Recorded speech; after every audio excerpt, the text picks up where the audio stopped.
Let's go ahead and get started. Hi all, thank you again for joining us for another meeting in this series of meetings to discuss the policy frameworks related to the South San Francisco General Plan update process.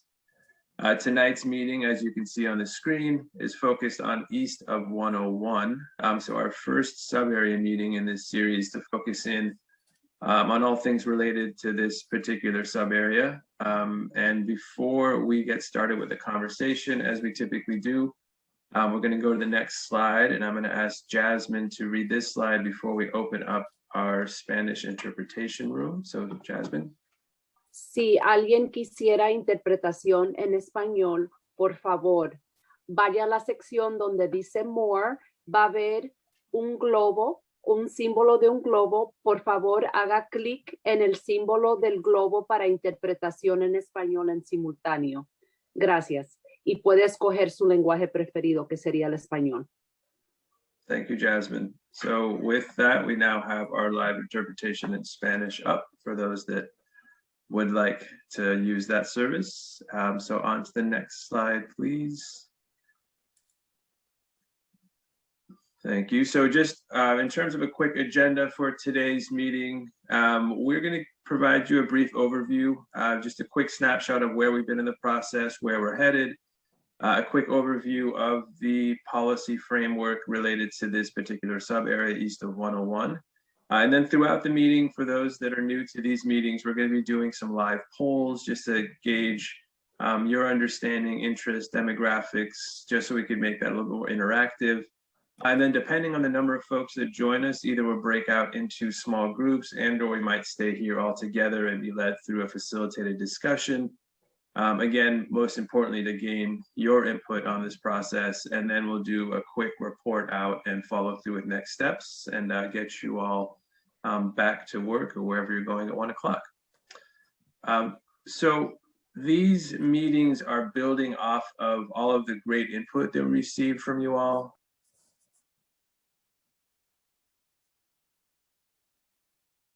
Dave, you just, there you go. That was very strange. As host, I somehow I got muted. Sorry about that. So this is building off of a series of engagement that we've done throughout the process that has led to technical analyses that we've done. And from those technical analyses, we developed these policy frameworks. And now we're here to really get your feedback on some of those outcomes, goals, and policies, which will give you a full overview of as we move through the meeting here today. So with the next slide, as I noted earlier, there is going to be the Menti polls that we're going to do. So we're going to have that live kind of polling and interaction with you. But as you can see, the chat window is also open. And that's an opportunity for you all to provide any input, questions, comments that you might have throughout the presentation that we could then address during the small group discussion. So feel free to use that. We will potentially break out into breakout groups, like I said, or all stay together and have a larger conversation. And then most importantly, we also have surveys. You'll hear about this a lot throughout the presentation, but we have surveys that are up on the project website. That is another form for you all to kind of dive in deeper into these policy frameworks and provide us direct input through comments, through up and down votes, another kind of interactive format beyond just these meetings. So we hope that you have the opportunity to do that with us as well. And all that information is on www.shapessf.com or .net. So we really hope that you have the opportunity to go there and provide additional input. So with that, we're going to dive right into our first Mentimeter poll. And if you haven't had an opportunity to use this format before, it's super interactive and fun.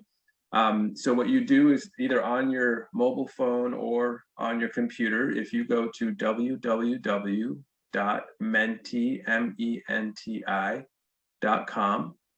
and then once you're there, you're going to enter the following code, which is 56142337. And that's also been posted into the chat window if you need access to that. So we're going to launch these polls, and you'll have an opportunity throughout the presentation to go back and take the polls whenever you'd like. There's no rush in taking them, or if you don't have a chance to take them, no big deal. This is really just a quick way for us to gauge who's in the room and the interest in the room as we move throughout the presentation and discussion. So with that, I'm going to hand it over to Megan, and all that information that I just presented will be up on the top of the screen as well as we bring up the Menti poll, but I'm going to hand it over to Megan to run the Menti. Thanks, Dave. I'm Megan McNulty. I'm a planner with Rainey Associates, and I will walk you through some of these results as they come in. So again, go to mentimeter.com and enter the code. Looks like 3 people have responded so far. And this is just a warm-up question. We're all working from home. What are you wearing right now? Shoes, slippers, flip-flops, just socks. Why wear shoes? People are barefoot right now. I fall into that camp. Great. So we have 8 people who have responded so far. Let's keep moving to the next one. And as Dave said, you can go back and continue filling out these polls throughout the workshop. How old are you? So it looks like most people are between the ages of 31 and 64. A few people younger, a few people older. Great. Next, we have race and ethnicity. And again, this helps us keep track of who's attending the workshop and helps us target outreach in the future for future engagement activities for the general plan update. Right. Thank you. Next, which neighborhood do you live in? Okay, it looks like so far most people do not live in SSF. Only one person who lives downtown.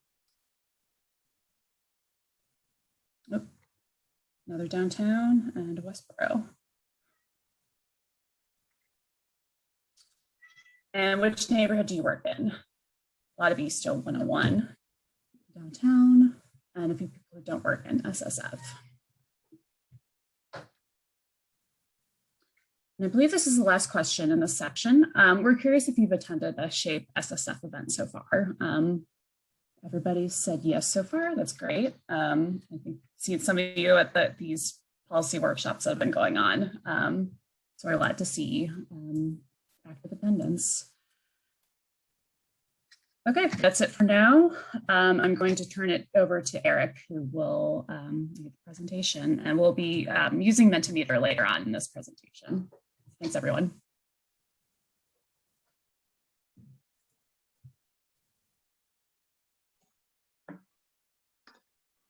Thank you, Megan. And yeah, it looks like Eric is bringing the screen up and will take us through some of the background of the presentation of where we've been and an overview, and then jump into the policy framework. So over to you, Eric. Thanks, Dave, and thanks, Megan. Good morning, everyone. And it is really good to see a lot of you again. Many of you have been at a number of these policy framework meetings, including last night at our land use workshop. This will really build on those meetings that we've had to date and really kind of talk through kind of policy ideas and issues in EASTA 101. But before I get to kind of the bulk of the presentation on EASTA 101, I'll just do a few slides to remind everyone what the general plan is, the process to date, and the engagement that we've done. The general plan is a long-range policy document for the city. Every city and county in California are required to have and regularly maintain their general plan. The plan itself builds out a 20-year vision for the future and really building on community strengths and assets while tackling new and emerging challenges. So things like the biotech and life sciences are a real strength in the city, and whereas a challenge might be climate change in the EASTA 101 area. This graphic shows the simplified process for the general plan update. We kicked off the process with a discovery phase where we reviewed existing conditions and published a series of reports around those. We then kind of had a series of listening sessions around the city and with the Community Advisory Committee to understand what folks love about South San Francisco and what you wanted to see in the future. This listening session really helped us develop out the vision and guiding principles for the general plan. We then moved into a phase of the project where we developed a series of land use and mobility alternatives, the results of which was a preferred land use plan that's being studied as part of the environmental impact report, the zoning code update, as well as the climate action plan. And now we're really in the process of reviewing some initial general plan policy ideas that really support a lot of the conversation around the land use and mobility alternatives. During the process, we've completed a significant amount of community engagement activities, and this slide includes just a snapshot of those activities. These include in-person activities like the visioning workshops and sub-area meetings.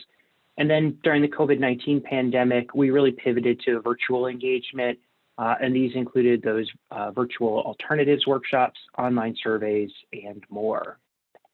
And we've heard a lot of really terrific ideas during this engagement process. It helped us to really understand some of the key issues, and then really areas for policy development and focus.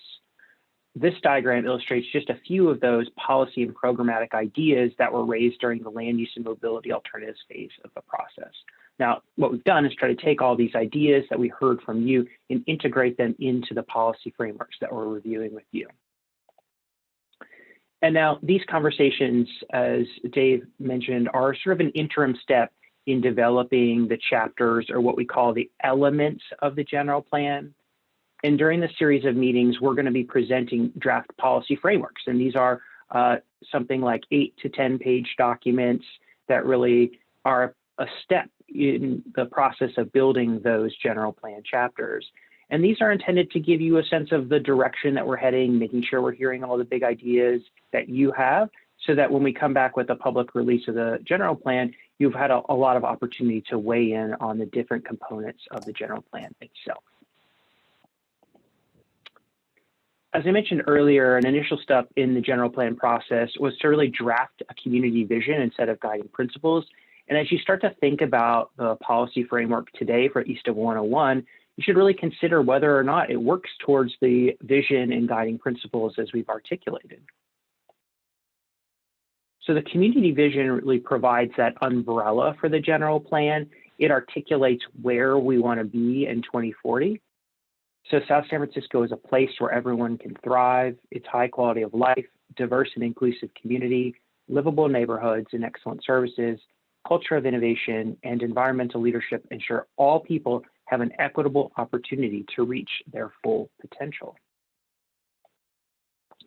And throughout the engagement process, we heard community members articulate a series of kind of shared values or beliefs. These include values around innovation, sustainability, equity and inclusion, and livability. And while the vision tells us where we want to be in the future, and the policies and actions that we'll be talking about later tell us what we are going to do in the future, the values describe how we are going to do some of those activities into the future.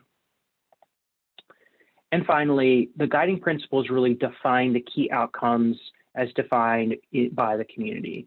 This includes affordable, safe neighborhoods, high quality services, a safe and convenient transportation network, a resilient community, and a vibrant downtown and prosperous economy. Now, today we're really talking about the East of 101 area, and I want to start off with just this kind of framing to get you thinking about East of 101 before we go into more detailed discussion about the area. So what are the policies to help create an innovation district in the East of 101 area? How do we create a well-connected district? What are a diverse mix of uses that we want to see in the area, and how do we do that? And how do we make the area a model for sustainability, resilience, multimodal mobility, and economic opportunity? So as I go through the presentation and start to talk about the particular guiding policy and implementation actions in the district, keep thinking about this question, because this is really what we're trying to move towards. So before I get into that policy discussion, just a few slides of background. As most of you all know, the East of 101 area is situated along the eastern side of the city. It's kind of bound on the western side by Highway 101. It really is the primary engine of jobs in the community. It has over 30,000 jobs with a mix of office, R&D, biotech, logistics, warehousing, many other job types out in the East of 101 area. It also includes a lot of public uses. So things like the water the water quality control plant, the Point San Bruno Park, Oyster Point Park, and the Bay Trail, just to name a few. Now, if you look at on your screen now, you'll see the land use map, the current and existing land use map for the East of 101 area. You can see that predominantly the area is non-residential uses, and it's a mix of those. About 30% of that is our office and R&D, about 25% of the area is industrial, and then you have about 30% of the area that include things like utilities and transportation and other related things. And then in the red, you can see primarily along the 101 corridor, you can see retail and hospitality uses as well.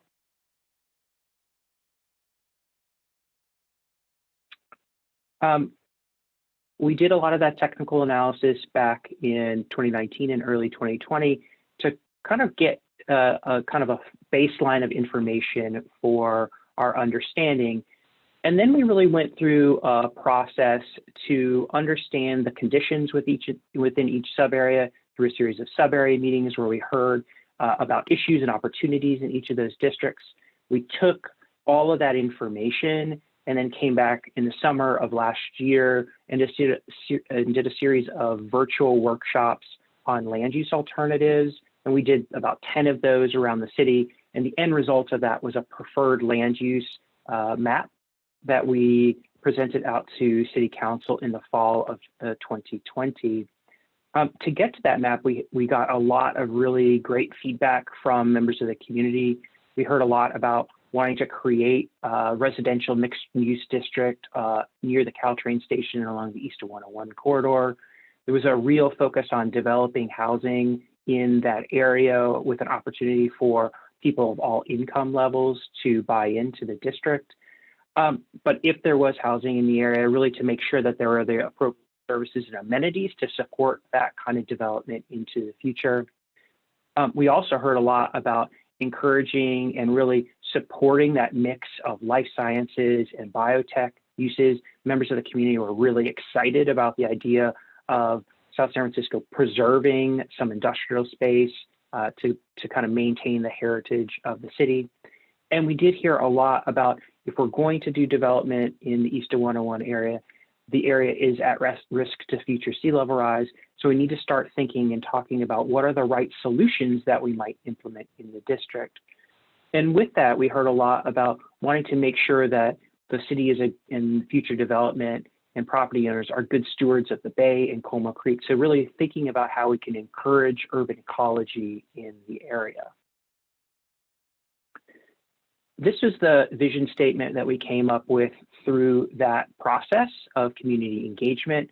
So East of 101 is a well-connected innovation district with a mix of uses that serves as a model of sustainability, resilience, multimodal mobility, and economic opportunities.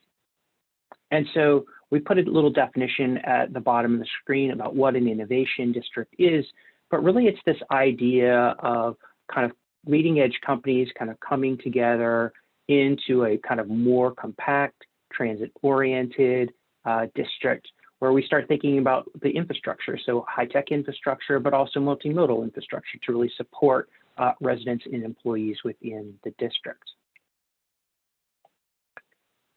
Our conversation and the vision around East of 101 really yielded what we have as the preferred land use map for the East of 101 area. And we're not going to spend much time on this today. We spent a lot of time on this last summer, but I want to highlight a few of the things because it's going to relate to the policy frameworks that we're going to discuss later. So first, we talked a lot about encouraging that mixed use core near the Caltrain station that you can see in purple, and then along the 101 corridor, really to allow residential to mix in there with a diversity of uses. We want to make sure also that there's an opportunity for life sciences and biotechnology firms to continue to grow and expand in the East of 101 area. And that's, you can see kind of those reddy browns on the screen. And then we also heard a lot about making sure to preserve an area for industrial uses within the district. So those are the kind of the gray uses that you can see, really kind of preserving a core of those areas. And the next slide shows just a few examples of what those places might look like in the future, just to give you some pictures and some 3 dimensions with those different land use types on the map. And during those conversations, we heard a lot about a lot of different opportunities and challenges. And this is just a really brief synopsis or summary of some of those opportunities and challenges around, creating affordable housing to really help with the housing crisis in the city, supporting Caltrain ridership, really creating a mixed-use district where people can live and work near each other. Those are real opportunities in East of 101. But then there's lots of challenges. There's potential displacement of both industrial and commercial buildings. We have to think about sea level rise and future flooding in the area. And then we know that traffic congestion along the Highway 101 corridor, but also into the district is extensive. So those are some of the things that we were thinking about as we were guiding and drafting those policy frameworks. And the frameworks themselves really sit on a lot of these existing plans and policies within the community. Things like the Mobility 2020 plan, the Caltrain station improvements were all part of the thinking with these policy frameworks. So the engagement and technical analysis, along with that ongoing planning for the area, really laid the foundation for these frameworks. And I'm just going to quickly run through this slide. It really illustrates the basic structure of these general plan sub-area policy frameworks. You have that vision statement, which I read out to you earlier, which really just describes where we want to be in the future, and then a series of guiding policies and implementation actions for these areas. And if you've been at any of the other sub-area meetings, you'll notice that some of the language in the sub-areas are a little bit more directive. They're a little bit more focused on action and implementation. So as we've come down from the city scale into a sub-area scale, we're focusing a little bit more on implementation. So the first guiding policy really focuses on creating a transit-oriented community around that Caltrain station, and then those purple mixed-use areas I showed on that preferred alternative map. And this is really one of those kind of new old ideas. Transit-oriented development really focused on placing new jobs and housing near high-quality, high-frequency transit. But transit-oriented communities expands that idea out, and it really considers the implementation of affordable housing, new public and open spaces, and it focuses on mobility improvements in and around to increase accessibility to transit. So it kind of takes that idea and expands it out. So these are just a few images of what it might look like in the area around the Caltrain station, and then again, those purple mixed-use areas. The next guiding policy focuses on creating a diverse supply of housing options for people of all ages and incomes in the East of 101 area. Key to this is really the promotion of a variety of higher density housing types that include the continued implementation of things like the city's inclusionary housing ordinance and the application of the state density bonus program to really encourage affordable housing in those areas. And those kinds of things will really be implemented through the general plan map and the zoning code. This policy also sort of recommends leveraging publicly owned land in the district, designating some priority residential sites and areas, and removing parking minimums for residential uses. And given the proximity to Caltrain downtown and the East of 101 area, removing parking minimums is really a good way to help improve housing affordability. And this slide illustrates just a few of those different housing types that we might envision seeing in the East of 101 area. And it kind of help you conceptualize what that might look like. One of the key themes from our land use alternatives process for South San Francisco was really to remain a world-class life sciences destination and economic engine for the region. This policy really focuses on the continued support of R&D, life sciences, and even new higher tech employment opportunities in the city. And this includes higher density buildings kind of near the Caltrain, so that in that darker kind of brown that we saw on the map, and then more campus-like settings as you move away from Caltrain in the 101 area. And finally, we heard a lot about maintaining industrial east of 101 to really preserve the industrial city heritage, retain a base of higher paying jobs that sort of match some of the skill sets of community members. And this policy really focuses on those opportunities for industrial uses. The policies here, or these actions, would really help to establish some flexible development standards that allow industrial uses to continue to make building improvements over time so that they can continue to change with market conditions and improve themselves, while also limiting the introduction of new commercial and non-residential uses into those areas. So we sort of maintain those areas into the future. The next policy really focuses on creating a well-connected and accessible district with high-quality transit, walking, and biking paths. Throughout the engagement process, we heard a lot about the desire to improve connections to the east of 101 areas from places like downtown and Lindenville through actions like creating connections over the 101 at the Utah Avenue and the Haskins Bridge, amongst others. We also heard about improving mobility in the district itself. So this includes creating smaller blocks, better bike and pedestrian improvements, and even better circulation and transit within the east of 101 area itself. Now, one example practice to consider is really creating smaller blocks to improve pedestrian and bicycle circulation. And shorter blocks mean more places for pedestrians to cross and smaller, more connected feelings for walkers, which really help to encourage pedestrian movement. And the image on the screen that you see now on the left is an area south of Colma Creek to the east of Airport Boulevard, as compared to a similarly sized area in Mission Bay in San Francisco. So the east of 101 block compares to about 8 different blocks in Mission Bay, which include a mix of housing, open space, and life sciences buildings. To minimize the number of vehicle trips into and out of east of 101, this policy really contains a long-term trip reduction for new development with a range of both public and private actions to help reach that kind of target over time. These potential actions include the implementation of transportation demand management policies, including transit subsidies, shared parking, and other measures. And implementation of the vision for East of 101, including things like new housing and improvements to transportation services, will make it easier for the district to achieve better trip reduction targets over time. And so East of 101's priority transportation improvements, a lot of those focus on walking and bicycling, transit use, and local street circulation.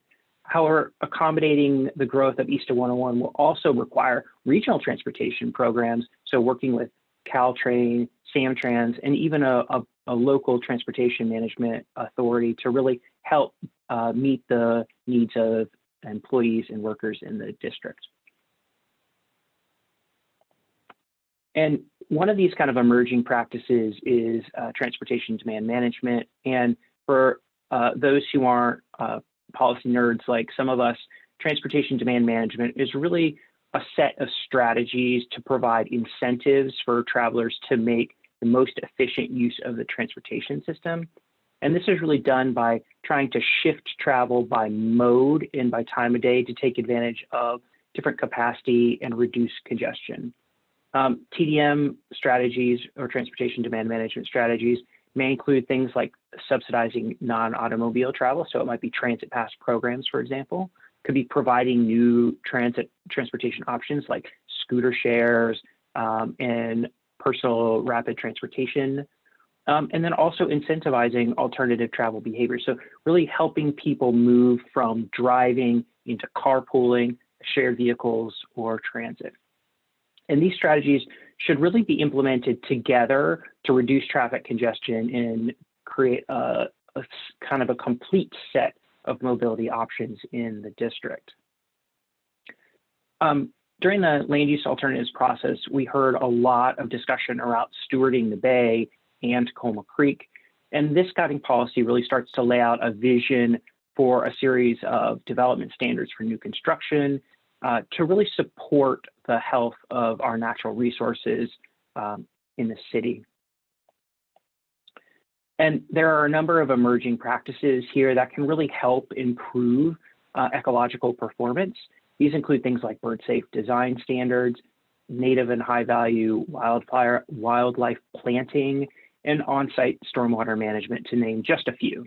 Now, not only can these practices help habitat and improve habitat now, but they're going to make the district more resilient to the impacts of climate change. They're going to help with the heat island effect in the future. They're going to help with reduced flooding. So all these things can have a kind of multi-layered and multi-benefit benefits for the future. And the next goal is really a new one for the general plan. It really focuses on protecting existing and future development from sea level rise and flooding. And this is something we talked about at the Safety and Climate Adaptation meeting last week. But this includes options like developing ideas for protecting the water quality control plant and development east of 101, and identifying opportunities for nature-based solutions to improve resilience, particularly along at the mouth of Colma Creek. And additionally, we would be looking at recommending local code updates to require floodproofing of new development. These might include things like raising the land with fill, increasing the height of the finished floor of buildings, and finding space on property for water. So that could be on property, in the streets, and in parks to help manage future stormwater. And finally, this slide is just the recap of what we just went over. I know it was a tremendous amount of information. I've been talking at you for just over 20 minutes now.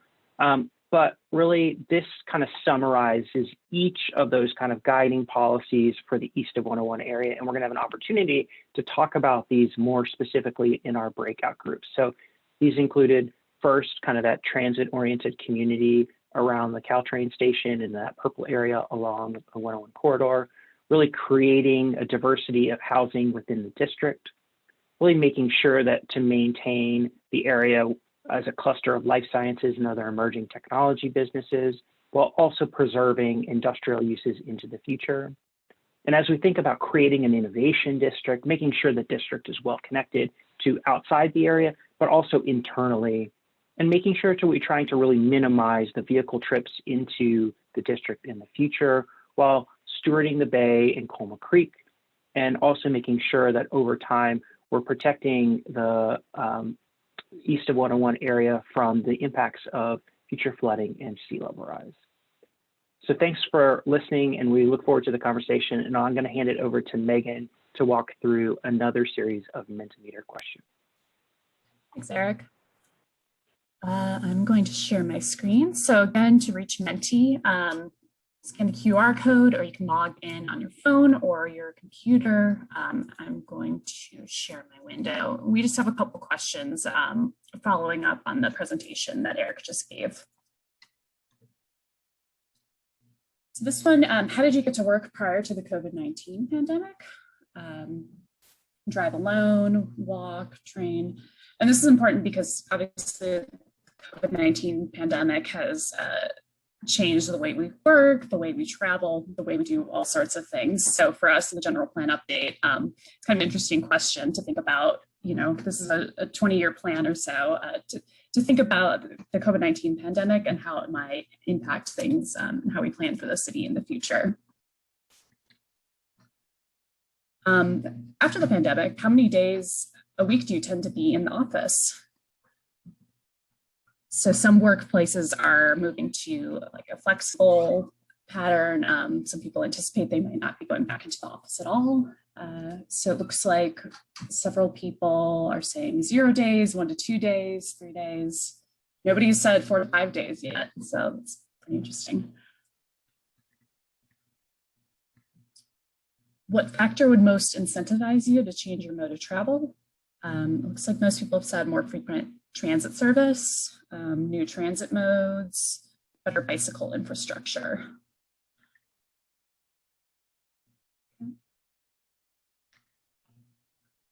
And then here we have a couple questions where you evaluate using a scale bar, you indicate how strongly you agree or disagree. So we've asked your perspective on a couple ideas. So first one, housing should be allowed near transit. I'm seeing the results here are sort of mixed. Most people are in agreement that new development along Colma Creek should use context-sensitive design. And there's a little bit less agreement on public land being used for housing. We have a couple more questions here you can agree or disagree with. Looks like the lean-to responses are, it is important to maintain industrial jobs, and we should have an industrial preservation program. We also have pretty strong agreement on we should grow life sciences and technology businesses. Great. Oh, and that's actually it. But if you didn't get to answer those questions, that's fine. You can go back and respond to them later on. So I'll turn it over to Dave, and Dave will break us into small groups. Great. Thanks so much, Megan and Eric. Great presentation. So yeah, as we mentioned earlier, it looks like we do have a pretty good sized group here. So we're going to go ahead and break up into 2 groups. And Eric, if you wouldn't mind bringing up the slide deck, that would be great. But essentially, the hope is that we're going to break up into these groups. We're going to take you through a very simple facilitated discussion, and then we're going to come back for a report out. But in essence, we really want to focus on the outcome discussion in these groups, and we'll have the PowerPoints pulled up so that we can do that. But it's really kind of informal that way, and we hope that you all just share freely, and then we'll come back and do a quick report out and then talk a little bit about next steps. Before we do that, I just want to check to see, and through our interpreter, if there are any Spanish speakers that would like to have the group facilitated primarily in Spanish. If you can please use the raise your hand function, which is at the bottom of your participant window. There should be either in reactions or in the participant window itself. You should be able to do that. So I'm going to wait just 1 second here to see if there's anyone that's in the meeting that would like to have that facilitated in Spanish. And I don't see any hands being raised. So with that, I'm going to actually set it up so that once I open the rooms, you all are automatically going to be moved into those rooms so we can jump right into the discussion. And then please do stay tuned, and we'll have about a half an hour or so of discussion. Then we'll come back here and do a quick report out and then talk through next steps and send you on your way. So thanks again for joining us, and have fun. The rooms are going to open now.